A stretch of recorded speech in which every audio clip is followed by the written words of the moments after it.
Hi! Welcome to Vinayak star kitchen. ఈరోజు video వచ్చేసి చెన్నా కుర్మా. పెద్ద శనగలతో కుర్మాని ఎలా ప్రిపేర్ చేసుకోవాలో చూపిస్తాను. ఇందులో ఒక్క చుక్క నూనె కానీ, నెయ్యి కానీ, బటర్ కానీ వేయకుండా కర్రీనైతే ప్రిపేర్ చేసుకోవచ్చు. టేస్ట్ కూడా సూపర్‌గా ఉంటది. చపాతీలోకి, పూరీలోకి, పుల్కాలోకి, రైస్‌లోకి కూడా ప్రిపేర్ చేసుకోవచ్చు.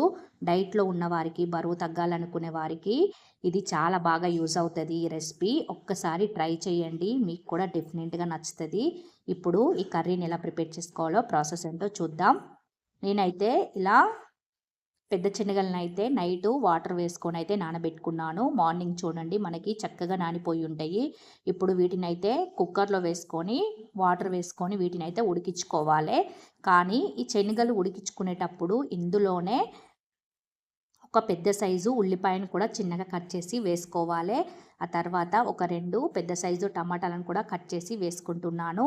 ఇలా టమాటాలు, ఉల్లిగడ్డ కూడా మనం శనగలతో పాటు ఉడికించుకోవాలి. ఇంకొన్ని వాటరు 1 గ్లాస్ వాటరు ఇవి మునిగేదాకా వాటర్ వేసుకొని కుక్కర్ విజిల్ పెట్టుకొని మూత పెట్టి ఒక 4-5 విజిల్స్ వచ్చేదాకా ఉడికించుకోవాలి. ఒక 5 విజిల్స్ వస్తే మనకి సరిపోతుంది. ఆల్రెడీ నానబెట్టుకున్నాం కాబట్టి ఒక 5 విజిల్స్ వచ్చేదాకా మనం ఉడికించుకోవాలి. ఎందుకంటే శనగలు మనకి గట్టిగా ఉంటాయి. కొంచెం ఉడకడానికి టైం ఎక్కువగానే పడుతుంది. ఇప్పుడు ఉడికేంత లోపల మసాలా ఎలా ప్రిపేర్ చేసుకోవాలో చూద్దాం. ఒక మిక్సీ జార్ తీసుకొని ఇందులో హాఫ్ కప్పు పుట్నాలు ఉంటాయి కదా, హాఫ్ కప్పు పుట్నాలు, అలాగే ఒక పెద్ద సైజు ఎండుమిర్చిని కూడా తీసుకుంటున్నాను. ఆ తర్వాత హాఫ్ టేబుల్ స్పూన్ జీలకర్ర, హాఫ్ టేబుల్ స్పూన్ పసుపు, హాఫ్ టేబుల్ స్పూన్ గసగసాలు ఉంటాయి కదా, గసగసాలను కూడా వేసుకొని ఇప్పుడు ఇందులోనే మసాలాలు కూడా యాడ్ చేసుకుంటున్నాను. మసాలాలు ఎక్కువ ఏం వేయడం లేదు. ఒక 2-3 లవంగాలు, ఆ తర్వాత ఒక యాలకు వేసుకుంటున్నాను. మీకు స్పైసీ ఎక్కువ కావాలనుకుంటే పచ్చిమిర్చి కూడా వేసుకోవచ్చు. అలాగే మసాలాలు కూడా అన్నీ యాడ్ చేసుకోవచ్చు.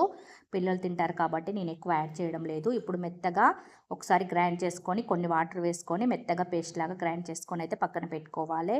ఇప్పుడు చూడండి ఒక 5 విజిల్స్ వచ్చిన తర్వాత మనకి శనగలు, అలాగే ఉల్లిపాయ, టమాటాలు కూడా చక్కగా ఉడికిపోయి ఉంటాయి. ఇప్పుడు వీటిని డైరెక్ట్ ఒక కడాయిలో అయితే వేసుకుంటున్నాను.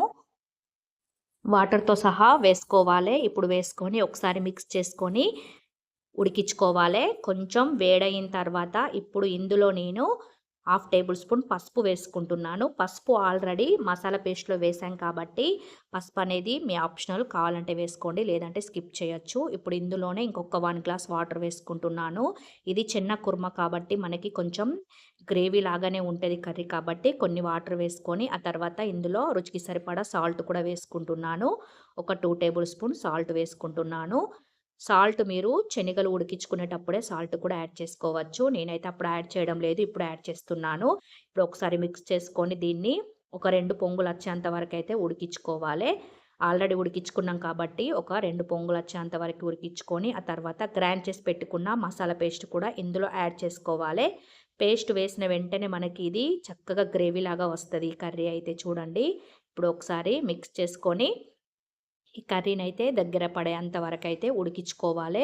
మీకు గ్రేవీ ఎక్కువ కావాలంటే వాటర్ కొంచెం ఎక్కువ యాడ్ చేసుకోండి. చూడండి మనకి ఇది ఉడుకుతుంటే కర్రీ అనేది చక్కగా దగ్గర పడి మంచి చిక్కటి గ్రేవీ లాగా రెడీ అయిపోతుంది. ఒక 2 నిమిషాలు ఉడికించుకున్న తర్వాత ఇప్పుడు ఇందులో నేను హాఫ్ టేబుల్ స్పూన్ కారం వేసుకుంటున్నాను. కారం ప్లేస్లో మీరు కావాలంటే పచ్చిమిర్చిని కూడా వేసుకొని మసాలాలో వేసుకొని పేస్ట్ లాగా చేసుకుంటే సరిపోతుంది. లేదంటే కారం వేసుకోవచ్చు, లేదంటే ఎండుమిర్చి కూడా యాడ్ చేసుకోవచ్చు. నేనైతే పిల్లలు కారం ఎక్కువ తినరు కాబట్టి ఇలా నేనైతే కారపొడినే వేసుకుంటున్నాను హాఫ్ టేబుల్ స్పూన్ అంతా.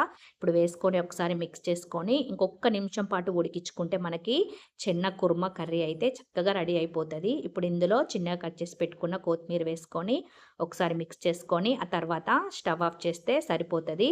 చూడండి ఎంత చక్కగా గ్రేవీతో కర్రీ అయితే చక్కగా రెడీ అయిపోయింది. మీరు కూడా తప్పకుండా ట్రై చేయండి. టేస్ట్ మాత్రం అసలు చెప్పక్కర్లేదు. అంత టేస్టీగా ఉన్నది. ఆ గసగసాలు మసాలా ఫ్లేవర్తో సూపర్ టేస్టీగా ఉన్నది. ఒక్క చుక్క నెయ్యి కానీ, నూనె కానీ, బటర్ కానీ వేయకుండా ఇలా హెల్తీగా కర్రీనైతే మీరు ప్రిపేర్ చేసుకోండి. ఇప్పుడు నేను దీనికి కాంబినేషన్గానైతే నేను పూరి అయితే ప్రిపేర్ చేసుకుంటున్నాను. మీరు చపాతీ అయినా వేడి వేడి అన్నంలో తింటే కూడా సూపర్‌గా ఉంటది. హెల్తీగా బరువు తగ్గారనుకునే వారికైతే ఇది మంచి రెసిపీ అని చెప్తాను. వెయిట్ లాస్ అయ్యే వారికి, డైట్‌లో ఉన్న వారికి ఇది ఒక మంచి రెసిపీ ఇది. మీరు కూడా తప్పకుండా ట్రై చేయండి. ఈ వీడియో నచ్చినట్లయితే సబ్స్క్రైబ్ చేయడం, లైక్ చేయడం, అలాగే మీ ఫ్యామిలీ మెంబర్స్‌కి కూడా షేర్ చేయడం మాత్రం అస్సలు మర్చిపోకండి. Thank you for watching. Bye.